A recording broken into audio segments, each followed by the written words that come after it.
Hey, Dr. C here. Hope you're having a good day. Love the weather. Didn't like it this morning though with tornado watches and all, but hey, you live with it. You live with it.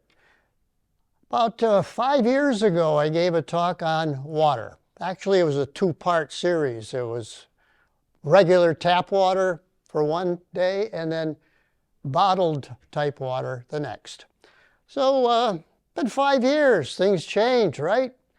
I'm going to put it all together in one presentation, hopefully today, if I can talk that fast, but nevertheless. Let's talk about our Shrewsbury water first. Where's our water come from? Why do we need water? What the heck? Hey, you can't live over 3 days without a drop of water. It is very important. How much should you drink? How much water should you drink? Well, if you listen to all of the so-called people who know, you know in a bottled water, there's roughly 16.9 ounces. Say 16 ounces, roughly. So that's 2 cups, 2 cups. Well, they tell you that you need to have 16 cups if you're a man. 16 cups of water. 128 ounces of water a day. Hell, I don't even drink that. You know, ridiculous. And then women need less. Now, why? I don't know why, but you know, a lot of these studies that were done on the amount of water that you need and all, done many, many, many years ago. Probably never repeated, but it's always repeated in the literature and all, you know. So, but that's the way it is nowadays. Our body is 60% water. You know, a little more and I'd be sloshing around. 60% water. Depends on which organ system you're dealing with. Obviously, the blood has the most, 90% water. But all of the different organs have differing amounts of water. So, and they need it.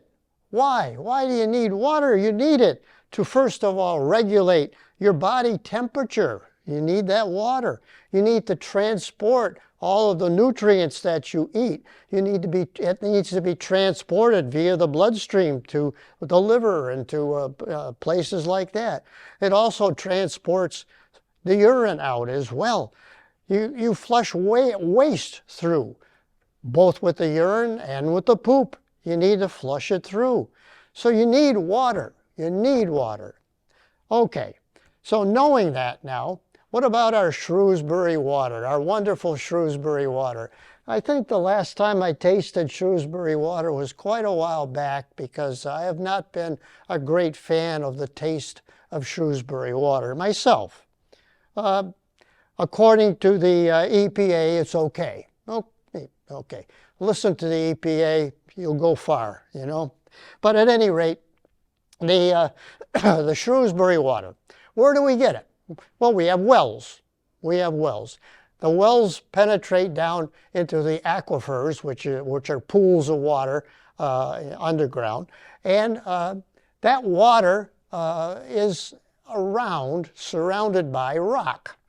Now, the rock, where does that water come from? Well, it drains through. So the rocks have to be porous in order for that water to accumulate in the aquifer. And so, what kind of rock? Well, unfortunately, it does have a lot of minerals in it. Calcium, magnesium, iron, all of these different minerals in the rocks. And the water is percolating into that aquifer. So, that's the stuff that we're sucking it up into that well. Now, what do we do with that? How does it get up there and get to our drinking water, into our faucets? Well, first of all, it goes through different processes along the way. The one that we deal with all the time is the water that goes to the home farm water treatment plant. Now, that's right down on Maple Ave, off of Maple Ave. And that was put in, I don't know, about 2018, something like that. And it has some specialties in it, which took out a lot of the manganese that was in the water. It was noted to be in the water, and so the very first thing that's filtered out is the manganese. After that, besides that, now it goes through an aeration process. They bubble some oxygen through, and that oxygen carries out with it what are called the volatile organic compounds. Those are the things that you easily can smell because they're volatile. And so it's very light, it raises up, goes off into the atmosphere. But the oxygen aeration will help that process, so that will help to get rid of those volatile substances. Then they probably are going to chlorinate it. And we use a chlorinating system here in Shrewsbury as well. There usually is a little residual free chlorine in the water. The chlorine also makes the water a little acidic, so it needs to be balanced out. And so they add potassium hydroxide to it just to adjust that pH a bit as well. And then finally then they try to give something that will slow down any pipe corrosion, because that water now has to travel a distance to get to your house. So they use a phosphate-containing substance, which will reduce the corrosion of the pipes and all. It also will hopefully decrease some of the lead, which is in a lot of the older pipes that are out in our streets. And then finally, they'll fluorinate. We use fluoride here in Shrewsbury. I don't think they could afford the fluoride last year, so probably not in it last year, but it has been in it up until that point, and it still is scheduled, I guess, to go into our water. Now, when I mention the water itself, there are many contaminants in that water, a lot of contaminants in the water. But the water is tested a couple of times a year, routinely, and all of the contaminants, as prescribed by the Environmental Protection Agency and the Massachusetts agency, the DEP, Department of Environmental people, they also have standards of testing a lot of the contaminants that can be in the water. Now, they can be anything. They can be the pesticides, they can be the fertilizers that are used that get washed away in the water, in the rain and all the way up to lead, which is checked on a regular basis, arsenic, which is checked on a regular basis. Incidentally, a couple of wells in a distant past that they put down were never used because they had too much arsenic in it. And so again, these are all contaminants that are in our water. More recently, we had a problem with chromium-6. Still an issue, still an issue. 2 or 3 of the wells still have small amounts of chromium-6. Now, what is the deal with chromium-6? Chromium itself is fine. There's a chromium 3. All these are not bad metals. They're heavy metals, but they're not bad metals. It's the chromium-6 that's cancer-forming. Now, you remember that thing, Aaron Brockovich and all that, a big lawsuit against a couple of the places in California, which involved chromium-6 in the water, and a lot of people who are getting cancer as a result of that. So basically, when the EPA checks this, or whoever it is that checks this, they'll check the total chromium. Now, that can include chromium-3, chromium-6, all of the different types of chromium that are in the water. But we specifically want to know what the chromium-6 level is, because that's the important one. And we still have it in 3 of our wells. So it's not totally out. You don't taste it, but it still could be in there. Now, that's the process of how it got from the well to your drinking, to your tap water. Now, what about the other end? What about the used water, the wastewater?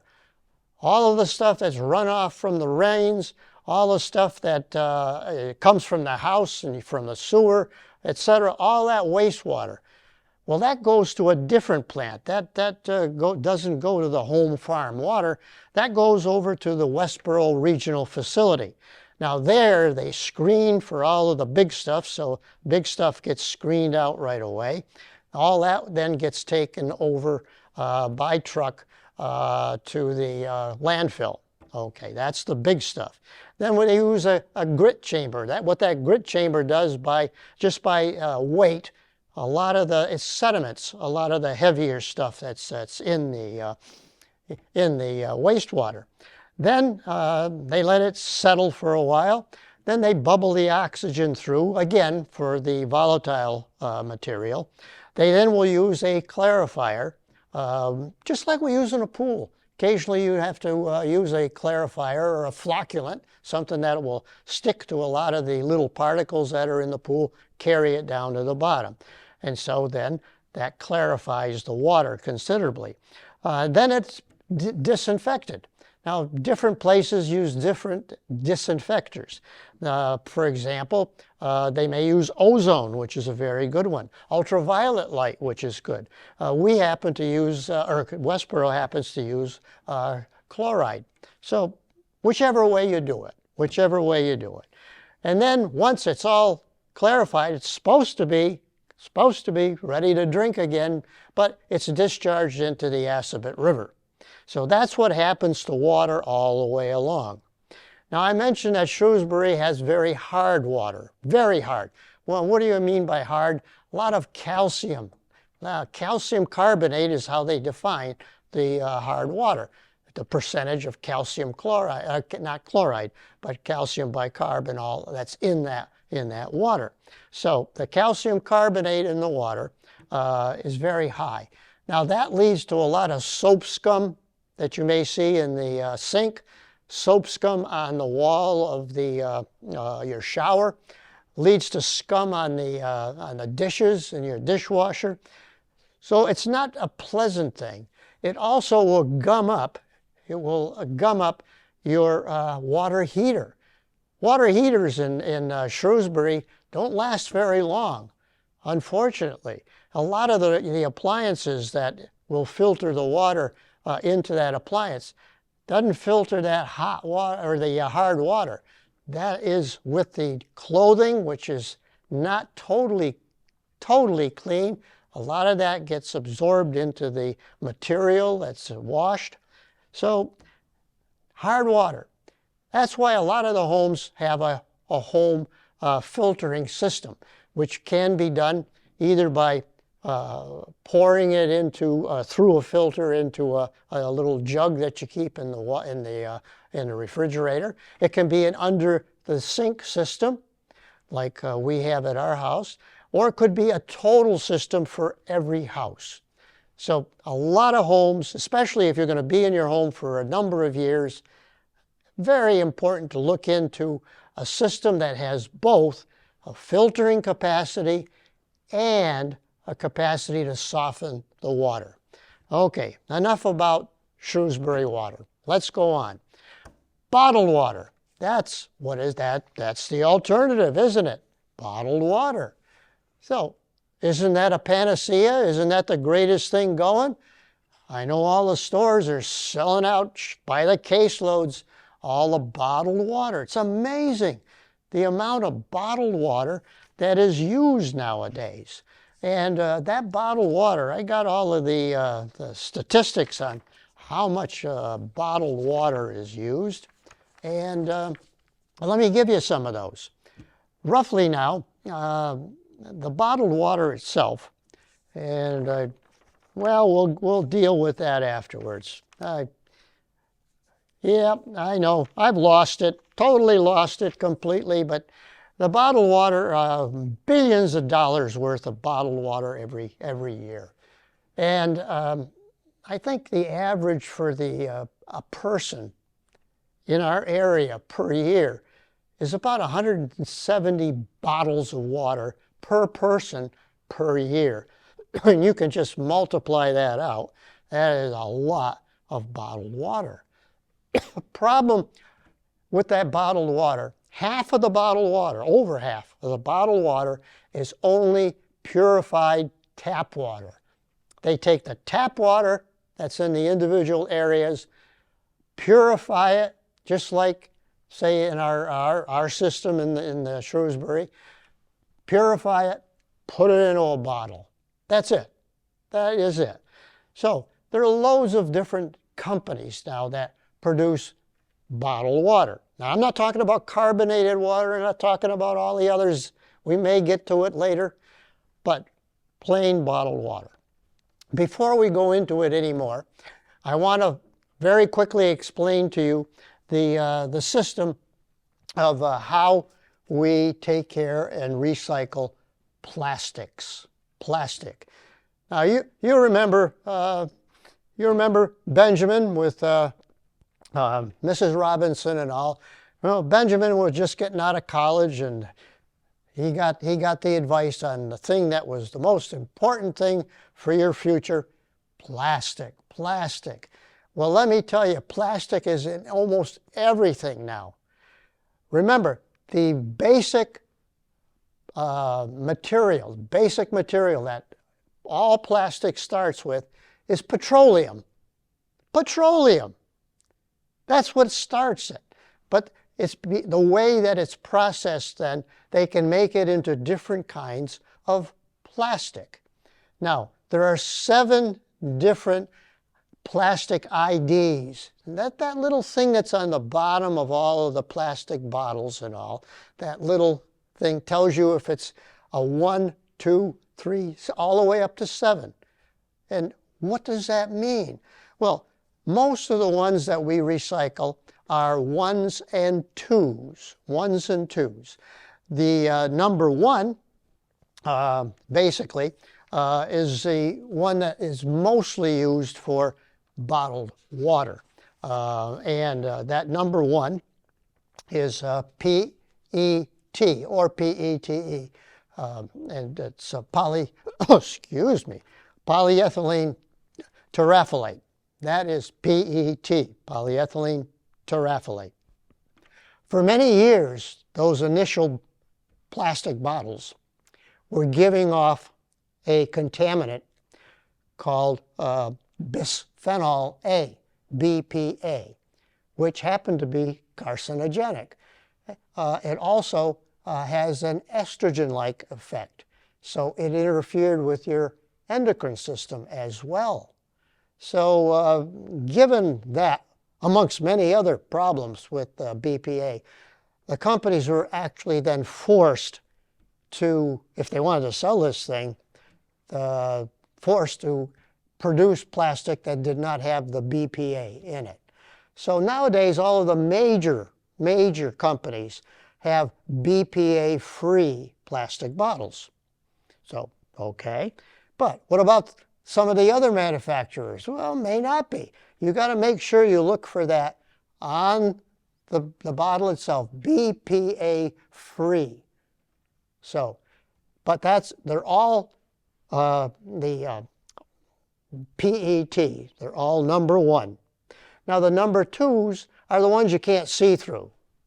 Like, say, the milk containers and a lot of the containers that can have all of the shampoos and all of that other stuff, the cosmetic stuff in it. Those are all, you can't see through those, but those are all number 2s. Those are number 2s. And they also are recyclable. Okay. What about number 3? How is that? Well, number 3 are PCV. That's the pipes, the PCV pipes. Those are not recyclable, the PCA. So those are not. What else? Now, what about number 4? Number 4 are the plastic bags that are in the grocery stores. Now, the plastic bags, although they could be recyclable, are not. Why? Because they gum up all of the machines that are taking this plastic to different places. They gum up the machine, shut it off. So can't recycle those plastic bottles, or those plastic bags. But you can put the plastic bags at the grocery store because then they go to a special type of recycling and it can be recycled. So number five then are they have heavy and low density type of polyethylene. So that can be recycled in some areas. So it probably can in our area.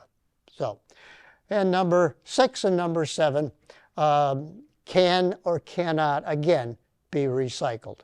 Can or cannot. Number 6 is polystyrene, styrofoam.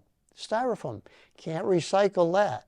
That gets tossed into the blue bags and stays forever in the landfill. Okay, so that's the styrene.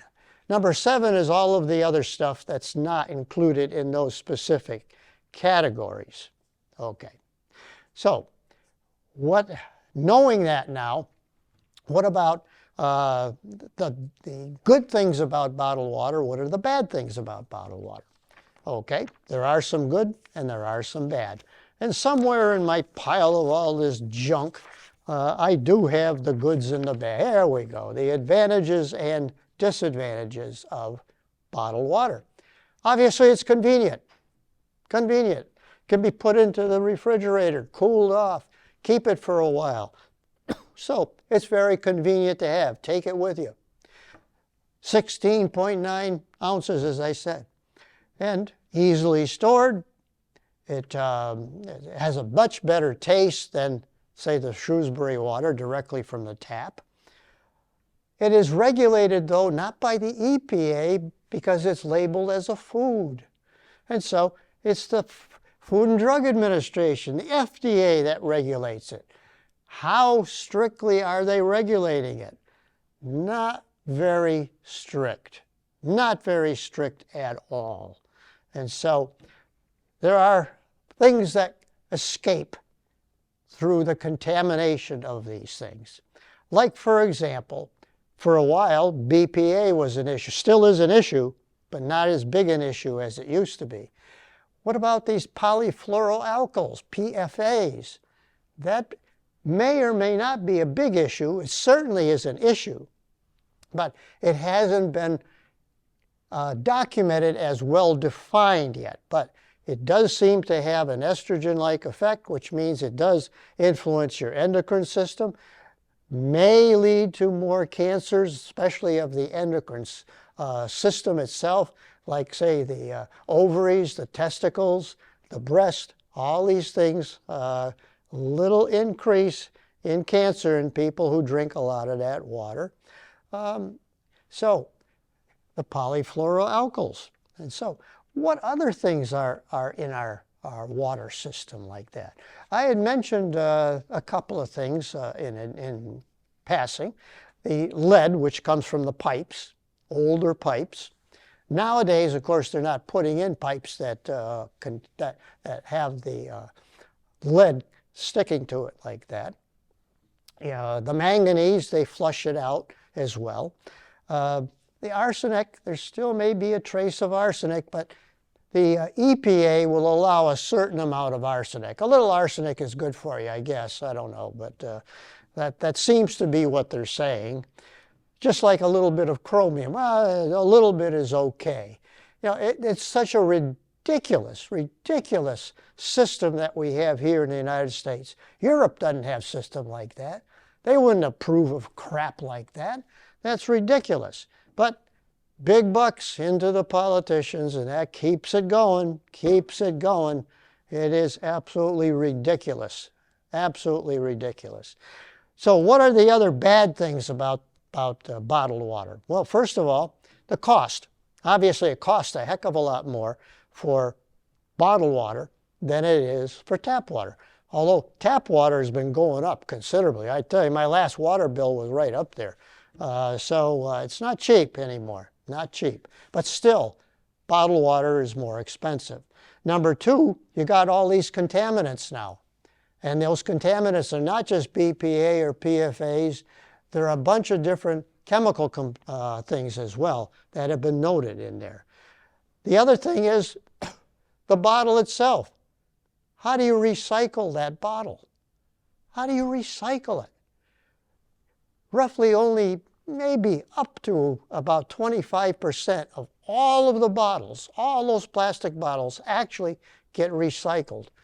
Well, where do the others go? Well, they may float in the river, may float out to sea, and usually then they're picked up by these gyres, which are the currents in the ocean, and they bring them all together and they form these huge, huge islands of plastic. Huge islands. You can actually live on the damn island. That's how much plastic. There may be a half a dozen of these huge gyres all over the world. And what's going to happen to that? Well, first of all, those bottles are still being worked on, and little pieces are coming off all the time. And it's forming what they call microplastic. Now, the microplastic gets attached to the little tiny fish, the little tiny things. Little bigger fish eat it, bigger fish eat them, bigger fish eat them. Birds come down, grab the bigger fish. All that then is in the meat of the fish. Now it could be in the meat of the birds as well. And who eats those? We do. When you get tested for microplastic, believe it or not, over 90% of us have microplastic that you can identify in our bodies. Now, how dangerous is it? Well, they haven't defined that yet. But that is not a good thing. This microplastic is all over the place. And we can't avoid it. It crosses the placenta, for God's sakes. It's in the infants when they're born. It is ridiculous. But it's there. So microplastics are a big deal as well. Now, we know that the water is chlorinated and fluorinated. Now, the fluoridating the water, just like your pool. You got chlorine in the pool. And if the chlorine level is low, you can actually smell it a lot more. And if it's low in your drinking water, you're going to taste it a little more. Do you need fluoride? The kids do. Strengthens their bones, strengthens their teeth. Dentists love it. But what about for adults? Not necessarily a good thing. Do you want it in your water? I don't, personally, myself. But my kids, yeah, I think we should for the kids. Okay, then you got to live with it. So those are all of the disadvantages of those waters. Now, nowadays, it isn't just drinking plain water. Nowadays, they have sparkling water. They have all kinds of different flavorings that they've put into the water. They're very careful not to put sugar in. Sugar's bad. So it's still no carbs, but the essence, the taste and all, is placed into that, and now it's a big seller on the market. Now you look at even Polar has multiple different flavors of sparkling water now. And so that's a big deal, big deal. So at any rate, that's what's out there. So I guess to summarize, we need water. We need to drink our water. You want to drink it at least as pleasantly as possible. And so continue to do it, but please recycle your bottles. Please do that. This is Dr. C. Have a good day.